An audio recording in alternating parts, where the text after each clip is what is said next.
Bakunzi b'ikimenyesha makuru Kibonobono Media n'abakunzi ba Kibonobono Oyo ndabaramukije ubugira kandi ndagarutse kuri kamera nitwa David tuyisabe inyuma ya kamera turi kumwe na Zombi yama adufasha. Ndashimira rero abakurikirana ibiganiro vyacu, ndashimira ukugene mutaturambirwa, ndashimira kugene mudutega amatwi, turabashimira kubona kuva dushinze Kibonobono Media abantu baguma biyongera ari benshi bakurikirana ivyo tubabwira. Harimo bashasha, harimo n'abakera, harimo nabo twasanze kuri ico kimenyesha makuru batari basanzwe bazi ivyo turiko turakora. Ngiye gusubira kubayagira mu ncamake ndababwire ivyo turimwo ivyarivyo naho bigeze muri make. Mu bisanzwe jewe ndi Umurundi, hanyuma ndakunze kuvuga ko navukiye mu muryango ukenye. Rero umunsi umwe abantu batanguye kumbona kubimenyesha makuru kuri YouTube, kuri Facebook, ndababwira ibijanye n'igiterwa c'Ikibonobono. Ico giterwa bari basanzwe bakizi, abarundi abakurambere bari bakizi kubera barakibonye yuko carimwe kuri leta mbirigi. Hanyuma abandi nabo bari basanzwe bakizi kiri ngaho nyene mw'ishamba cimeza ahariho hose. Haraho bacita Ikibonobono, hanaho bacita Ikinobonobo. Twebwe twashimye gukoresha Ikibonobono kubera mu nyandiko za kera nko muri Bible canke Bibiliya bacita Ikibonobono. Hanyuma mu Gifaransa citwa ricin, mu Congereza citwa castor, mu Kiswahili bacita mnyonyo, hanabacita mbono. Rero bumva umunsi umwe barambonye ntangura kubabwira ati tuzorima Ikibonobono tugihinguremwo amavuta, tugihinguremwo ifumbire, tugihinguremwo n'imiti yo gupompa ibiterwa. Hanyuma naca ngene ndavuga rero cyane cyane ayo mavuta ibintu vyinshi bivamwo, harimwo rero nuko naca mvuga ko hariho n'abariko baragihinguramwo igitoro. Bifatiye ku bura ry'igitoro ryari risanzwe ryigaragaza mu gihugu cacu c'u Burundi, abamenyesha makuru naba nakoreyeko ibiganiro baca bandika bakaza bavuga ngo ibura ry'igitoro ngo riratorewe umuti. Bagenda kuraba bakaca basangana umuntu ariko aravuga ivy'Ikibonobono. Benshi rero barantuka cane bavuga ko ndi umusazi. Nabwira abantu yuko botanga amahera tukarima Ikibonobono tukazogihinguramwo ivyo vyose twavuze. Benshi rero vy'ukuri ntibabishimye, twagiye dukurikiranwa n'abantu benshi, ariko nagomba ndababwire bijya abamenyesha makuru bandika vyari vya bindi bavuga ngo vyo gutwika ku mbuga, urumva bagafatira ku kibazo gihari nk'igitoro bakaca bandika ngo ibibazo c'igitoro kiratorewe umuti, kubera ko abene gihugu b'Uburundi baba bashaka kumva ho igitoro cabonetse kugira bace bagenda kubiraba bironkera amaviews. Ariko vy'ukuri message canke ubutumwa nyamukuru bwari butekewe mu biganiro natanguye nkora ntibwari ubw'ivyo bw'igitoro, ahubwo bwari ubwo guhamagarira abarundi hamwe kugira ngo ndababwire ibijanye n'Ikibonobono, hanyuma kandi tukirime kugira ngo twironkere amafaranga. Bon, ivyo rero vyabaye, ivyo nako ndavuga aho ni mu gihe nariko ndakorera kuri izi mbuga. Ariko mu ntango natanguye mpamagara umuntu umwe ndamubwira ati turime kino giterwa, hanyuma hakaza babiri, hari igihe twari bane. Mu nyuma ndakoranya inama ya mbere yabaye hari mu kwezi kw'icenda mu mwaka w'ibihumbi 2023. Ndahamagara abantu babiri bavuye mu Cibitoke, abandi babiri bavuye Bubanza, abandi babiri bavuye muri Bujumbura, iyi Bujumbura twita Rirare, n'abandi bavuye mu gisagara ca Bujumbura babiri, n'abandi babiri bavuye mu Rumonge. Iyo nama nayikoranije twese twari abantu 14. Naragerageje ndarondera udufaranga, abaje bava kure ndabahira amatike, abo nabo twari twiriranwe ndabaronderera ivyo gufungura. Nariko ndabigisha ukugene twokwamamaza umugambi wo kurima igiterwa c'Ikibonobono, ndanabereka ingene twokora ico twise économie sociale et solidaire. Muri abo uko twari 14 harimwo uwo twagumanye, abandi bose bagiye bacika intege ko nta buryo bwari buhari. Uwitwa Ismael muhora mumubona ngaha bambaje n'ibibazo vyinshi cane kubera babona ivyo ni navyo bariko bariga, ariko ndababwira ati nimugende namwe mukore ama recherche kuri économie sociale et solidaire, abandi mukore murondere ibijanye n'igiterwa cy'ikibonobono. Narabandanije kuri WhatsApp, ntivyari vyoroshe, naratukwa, narabwirwa nabi, narabwiye ko ndi gisuma, ko nzofatwa nkakubitwa, mugabo sinigeze ncika intege. Anabambwira ko bazonyica, nabambwira ko bazomfunga, ko ndi gisuma, twamenyereye kwiba, noneho rero jewe bazompiga bamfate. Mugabo sinigeze ncika intege kubera ko nari nzi neza yuko ivyo ndiko ndavuga ari ukuri. Hanyuma muri uko kubandanya rero nararonse abantu bagiye banyumviriza, banyegera, hanyuma mbere n'utwe dufaranga nasaba bakadutanga. Ariko rero mu ntango amakenga yari menshi cyane, eka no mu gihe nari maze kuvugira kuri YouTube amakenga yabaye menshi cyane ku bantu bavuga ati uyu muhungu uyagira twiyibe.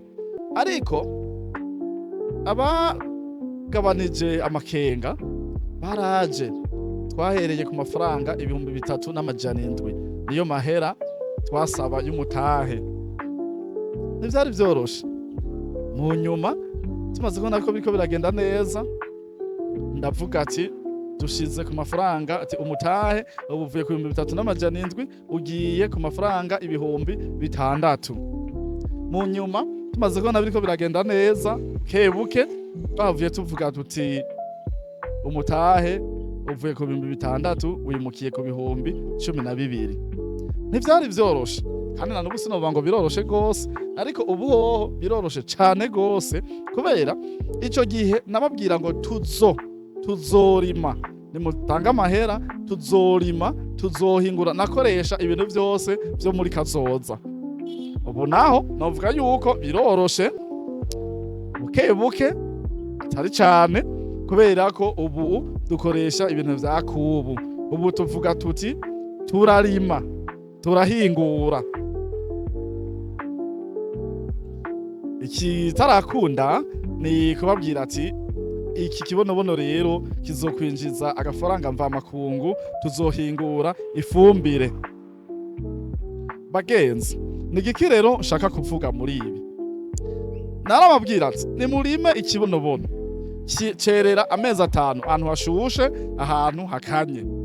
Ivyo twasanze ari ukuri 100%, ni ukuri kutagabanije. Narababwira ati uwarimye ikibonobono nakizane tuzomugurira, tumuhe amafaranga. Ivyo ni ukuri kutagabanije. Ikibonobono nejo nari kuri agence kuri Volcano, no musi nanagiye kuri agence ku Ikirezi gutora imizigo. Yabumvise akamo ubwa mbere barimye ikibonobono, bariko barakubita amafaranga menshi cyane.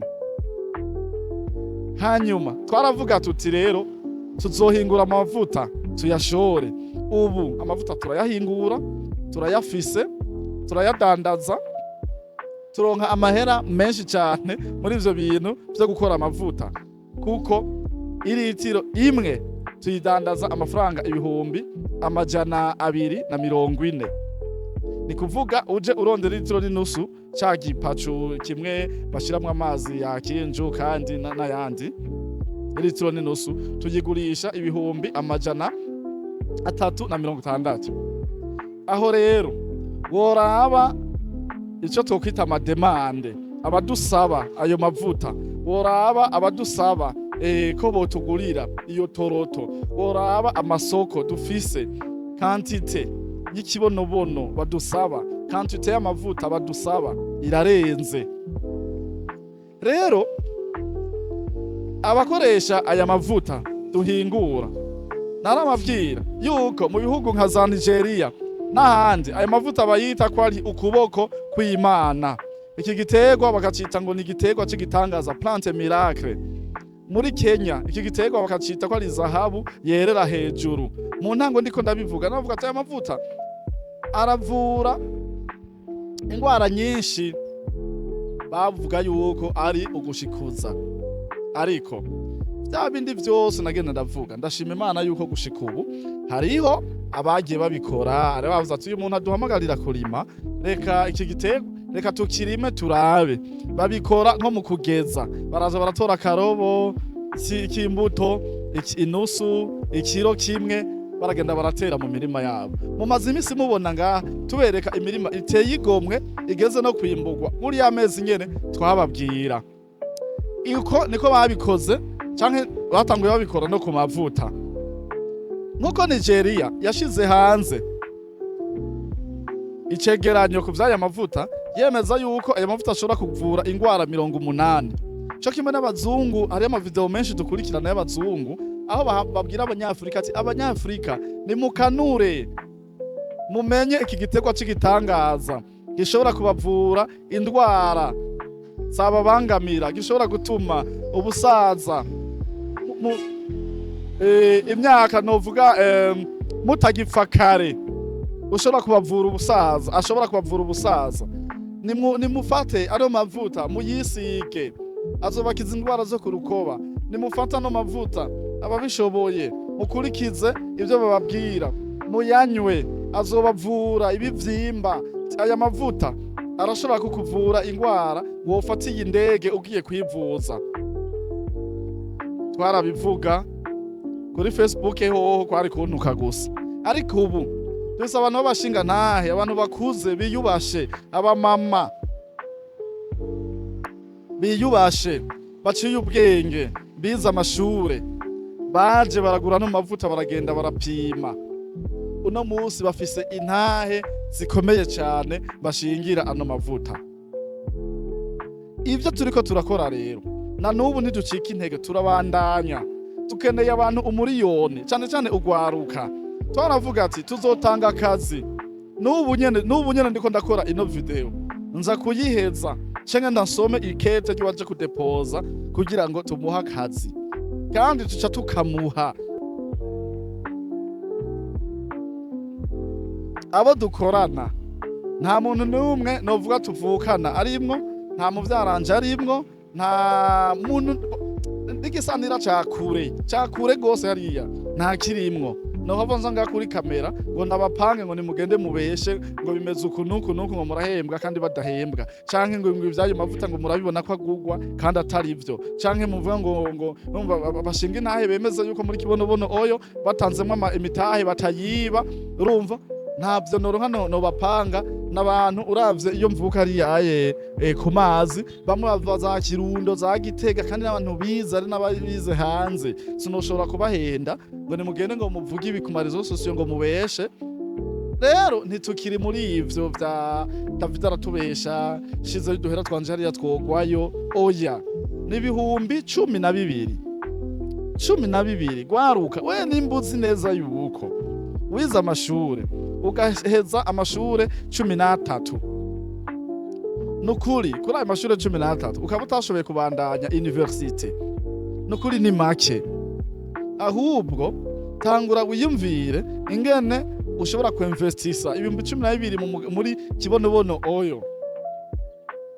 Izoguha akazi cyangwa uzoronka inyungu, uzohura n'abagenzi, uzohura n'abantu bakungura ubumenyi mu byo wize, uzoronka n'akaryo ko gushobora wanashaka kubandanya kwiga kaminuza mu gihe wowe utayize kubera kubura uburyo. Na wewe ukaba wize ukiga ugaheza bakaroreya, turavye ahisi igeze iyo nivo uno munsi ninto. Ingo ugire investment, ingo ugire investissement ngaha, shiramo amafaranga mu migambi nk'iyi, imigambi minini, imigambi yisoneye, imigambi ishobora gukiza apana gusa abarundi ahubwo n'igihugu cyose mu kuzana amafaranga mva makungu. Kibonobono kirazimvye tro. Ufise iyo niveau ya bac, ingo uhure n'abandi bafise iyo niveau yawe ya bac, mwungurana ubumenyi, ugire experience, uwunguke mu byo wize. Muri uko guhura muganire, muyage, namwe mwiyumvire ikindi kintu wokora. Ufise master, ingo ngaha udufashe gutunganya no projet neza. Ingo ngaha udufashe. Ufise doctora, ingo ngaha udufashe ama recherche. Zalimitahe udufashe kukuraba vy'ukuri aya mavuta abayakoresha nk'ubuvuzi boyagira gute, iki gitegwa bimeze gute, ifumbire yacu. Ingo ngaho dufashe ama recherche kubera uri umuhinga.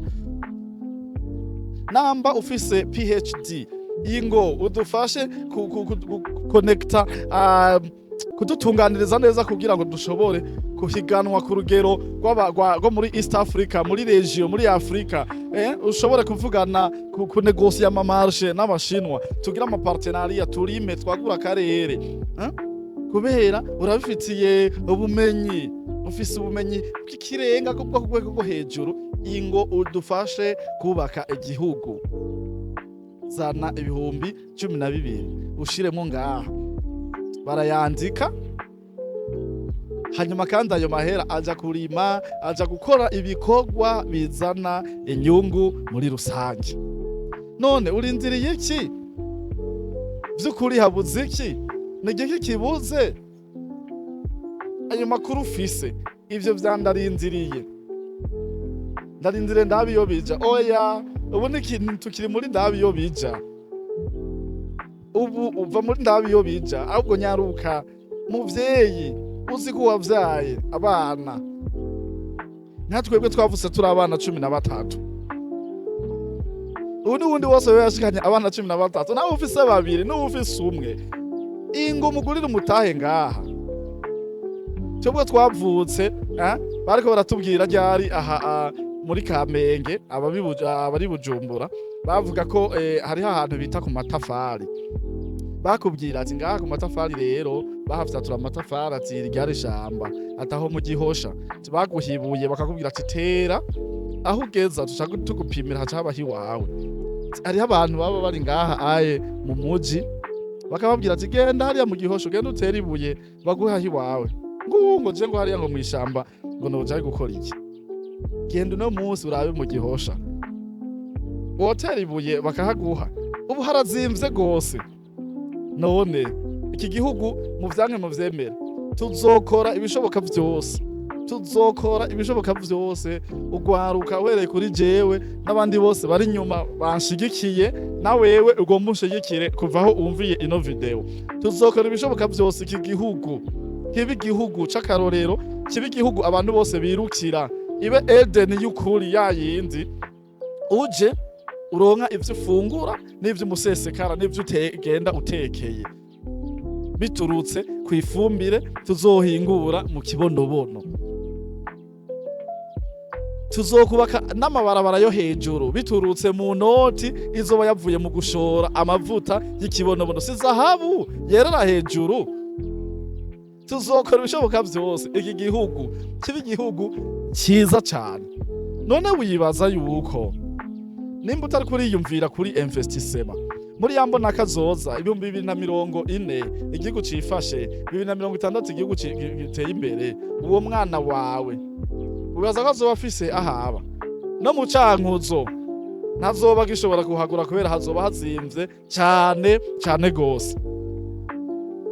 Ibihumbi 12 turiko turababwira uno munsi, naho mureka kuyazana mukayumako mukareka gutegurira kazoza abana banyu, nagomba ndababwire yuko hazogera mu 2040 mu 2060 uwashize ibihumbi 12 ngaha ari umumilliardaire. Nta mugambi n'umwe gushika ubu boshobora gukoresha ibihumbi 12, nta wuriho. Nta hantu na hamwe bokubwira ngo ngugire ngo investissement y'ibihumbi 12, ntaho. Ariko naha ni muri Kibonobono. Ingo twebwe jewe David ndazi neza yuko gushika mu myaka 200 iri imbere ko igihugu c'Uburundi azoba ari igihugu ca mbere gifatirwako akarorero candikwa mu bitabo, igihugu bigirako, igihugu ingo ngaha, ingo dukore imigambi. Ivyo turimwo ntikiri vya bindi vyo kumurikisha igishirira kugira ngo ukabakabe urabe ko bibona, ni ibintu biri réel. Ingo twakuriye mu mashengero Kristo, niho umupasitoro yashaka kuvuga ubutumwa, wewe mwene data, heba ibivyaha, heba kwiba, heba ubusambanyi, heba ubwicanyi. Pasiteri agateba akarira ariko arahamagara abantu, nimuze kwa Yesu, nimuze mwihana ivyaha vyanyu. Agateba akarira, nomugomba ntebe ndire ndiko ndababwira, nimuze muzane amafaranga. Mushaka ntebe ndire vy'ukuri, nimuze dushire inguvu hamwe, turime igiterwa c'ikibonobono. Cambo ca Mukombozi yaririmbye indirimbo ngo turasavye ifumbire yawe, turonke n'ivyo dushora hanze. Ingo rero namwe iki kibonobono tukirime, turonke ivyo dushora hanze kizodutungisha. Nimuze ingo, ntabwo turiko twiba, ntabwo turiko turaja. Nimuze ingo mwifatanye n'abandi, bu turabana ibihumbi. Nabo bose bibaza ngo parashishoje, ahubwo nawe ingo, wowe uriko uranyumva, ingo wewe wavyaye abana, reka kubasohokana gatoya uja kubagurira izo nyama. Banza urindire gatoya, banza ugende ayo wari kubagurira inyama, ubanza ubagurire udutahe muri kibonobono oyo, hama witekanire. Urabe yuko mu busaza bwawe nimba ukora akazi, mu gihe uzoba wamaze gukukuruka, abo bana nibo bazakubwira ati papa icara ngaho, turagushimiye kuvyo wadukoreye kutugura imitahe muri kibonobono oyo. Ivyo wakoze natwe tugomba tubigusubize, kubera twarungutse, kubera twebwe turi mu vyunguka. Ndabashimiye cyane abumvise ubu butumwa, ndashimiye n'abaja kutwakura. Dukorera mu gisagara ca Bujumbura, muri quartier industriel canke quartier 10, ni mu Ngagara. Uriko uramanuka uvuye ku isoko ya Kotebu werekeza kwa Siyoni, ni hagati ya Hotel Kangaro na OK Bazaar. Ahantu turi haramenyekana cyane mbere gushika ubu. Uvuze aho kibonobono ikorera benshi barahazi. Hanyuma uri hanze y'igihugu naho nyene turagufasha. Uri hagati mu gihugu, intara tutarashikamo gushika ubu ni Muramvya, naho nyene bako bararondera inzu aho tuzokorera na Mwaro na Bururi honyene. Asigaye hose turiyo, dukwiye igihugu cose, tuko turarima, tuzobandanya turima. Akanyuma rero wewe wamaze kumva message, uku kwezi kw'icenda ni ukwezi ko kurima ikibonobono. Ukabona utaje kare ngo wiyandikishe, uburagura imbuto hakiri kare, urashobora kuzozibura, kubera abiteguye kurima ikibonobono ni benshi. Nawe utagira aho urima, mudandaza, munyeshure, mwana muto, wewe nawe uzana umutahe, hanyuma uzoca udugira ku bandi ivyo bazoba bakoze, kubera dukorera hamwe. Imana ibahezagire.